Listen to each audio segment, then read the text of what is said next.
Sarontang menjerit keras ketika melihat bagaimana anak-anak buah peliharaannya satu persatu terpental, jatuh ke tanah dalam keadaan mati, terkutung-kutung, celaka. Badik sumpah darah tidak bisa dibuat main. Dada Sarontang bergetar selagi dia terkesima kembali makhluk-makhluk aneh peliharaannya mati berjatuhan di depan mata. Anak-anak, pulang! Sarontang akhirnya berteriak. Oke, selamat kembali bertemu teman-teman dimanapun Anda berada. Kembali saya akan lanjutkan jurus kedua atau jurus satu yang kemarin kita telah lewati. Sekarang kita masuki babak kedua. Jurus yang kedua masih dalam buku Kapak Maut 212 Pendekar kita Wiro Sableng dalam judul Meraga Sukma, masih dalam karya Mr. Bastian Tito. Kakek Sarontang, kakek tua, berbadan kelabu, berbaju kelabu, semuanya tampak kelabu. Pendekar dari Makassar yang kekuatannya bahkan lawan-lawannya baik dari golongan putih atau golongan hitam apabila mendengar nama kakek Sarontang di daerah Bugis Makassar waktu itu amat segan kepada dirinya. Dia mempunyai beberapa banyak ilmu, dari 10 kuku setan, kemudian cemeti yang selalu diikatkan di kepalanya, yang cemeti itu apabila tidak digunakan masih berupa sebuah tali yang terbuat dari usus manusia, dan apabila dia mengeluarkan suatu ilmu yang apabila dari ubun-ubunnya ini keluar asap berwarna kelabu, maka asap yang keluar dari ubun-ubun tersebut akan menjadi makhluk-makhluk besar, semakin besar dan amat mengerikan dengan kuku-kuku yang amat panjang, yang setiap saat bisa diperintahkan Ki Sarontang untuk menyerang siapapun. Kakek Sarontang pendekar yang amat sakti dari tanah Sulawesi, tepatnya Bugis Makassar. Sampai-sampainya dia ke tanah Jawa karena perkara yaitu badik sumpah darah yang dicuri oleh muridnya yang balelo waktu itu yang bernama Jatilegowo Adipati Salatiga. Sementara Jatilegowo sendiri seorang adipati yang amat berangasan, adigung, ini selalu otoriter, tapi waktu itu pada episode sebelum buku ini pernah dikalahkan, bahkan dibuat main-main oleh Bujang Gila Tapak Sakti, temannya Wiro Sableng pendekar kita. Karena dia merasa kalah dan ingin menambah kedidayaannya, maka Jatilegowo kemudian melarikan diri ke tanah Celebes atau Sulawesi untuk mencari guru supaya kedidayaannya bertambah. Tapi apa daya, apa lacur, karena memang Jatilegowo ini orang yang tidak bisa dipercaya. Ketika dia berguru kepada Sarontang dan setiap saat apabila ingin menambah ilmunya, maka Sarontang minta syarat yaitu seorang pemuda yang harus diserahkan oleh Jatilegowo sebagai bentuk persembahan. Di samping itu, saat itu juga Sarontang waktu itu membuat sebuah senjata yang amat luar biasa yang diberi nama badik sumpah darah. Sebelum badik ini menjadi sebuah senjata, tiap saat badik tersebut ditancapkan sebuah pohon tuba yang ada di daerah Bugis Makassar, di mana racun dari pohon tuba ini amat mengerikan. Itulah sekilas dari kisah kita balik kenapa Sarontang sampai di tanah Jawa ini dan kenapa dia bermusuhan dengan Jatilegowo. Oke teman-teman, kita lanjut. Saya akan bacakan juga lagi sedikit dari jurus yang kedua ini. 10 kaki jari tangan Sarontang mendadak mencuat, memancarkan cahaya hitam, menyambar ganas ke leher dan muka Jatilegowo. Inilah ilmu yang disebut 10 kuku setan. Sudah saya sebutkan di depan tadi bahwa termasuk keampuhan dari Sarontang ini juga mempunyai senjata 10 kuku setan.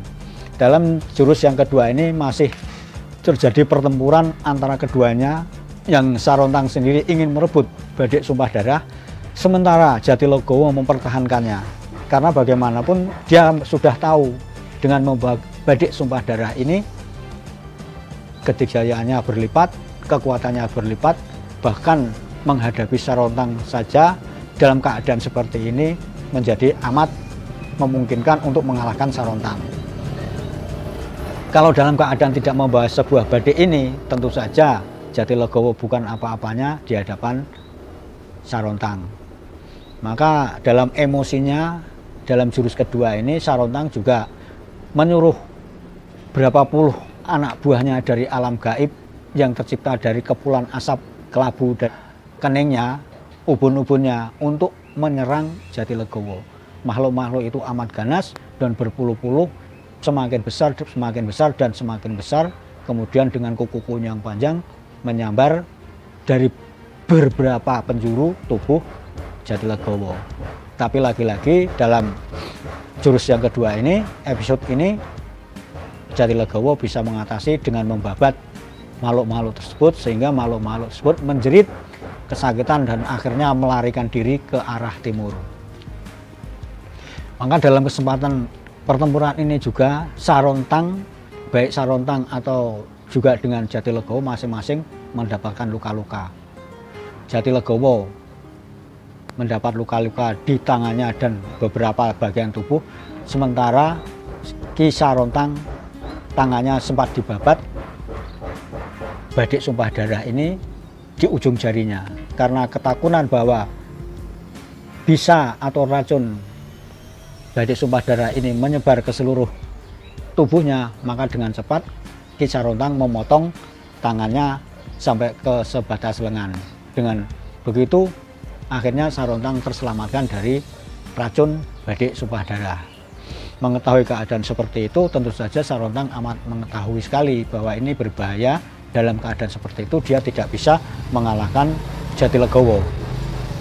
Oke, teman-teman, akan kembali saya bacakan sedikit sebagai kilasan, sebagai gambaran bahwa pertempuran antara Ki Sarontang dan Jatilegowo ini amat mengerikan, amat dahsyat di tempat sebuah hutan di daerah Bandungan, Magelang, sekitar 5 km. Pada waktu itu masih dalam keadaan hutan belantara.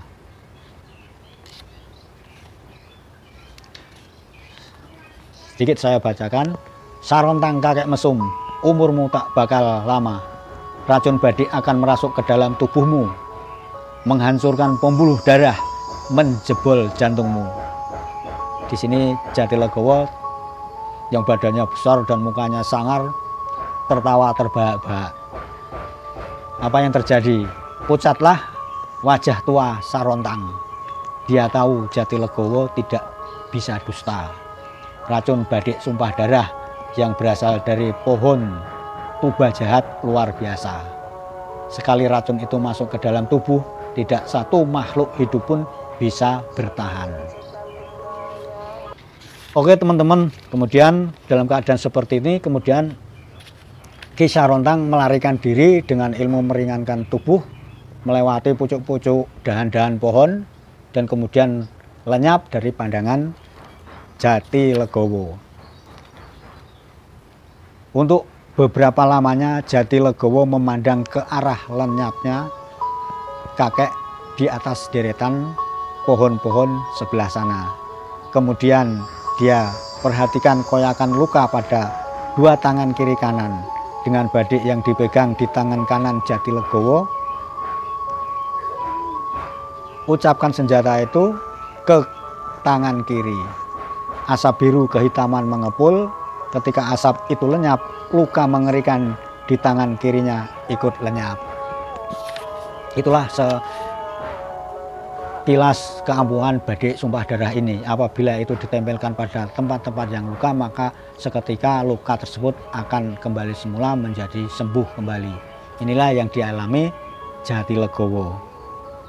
Namun dalam keadaan yang demikian, tiba-tiba Jatilegowo terkesiap. Dia ingat Nyi Larasati yang dibaringkan di dekat sebuah batu besar. Tiba-tiba dia mendengar suara derap kaki kuda menjauh. Dengan refleks dia melihat di mana letak Dewinya Larasati yang jelita ini diletakkan Jatilegowo.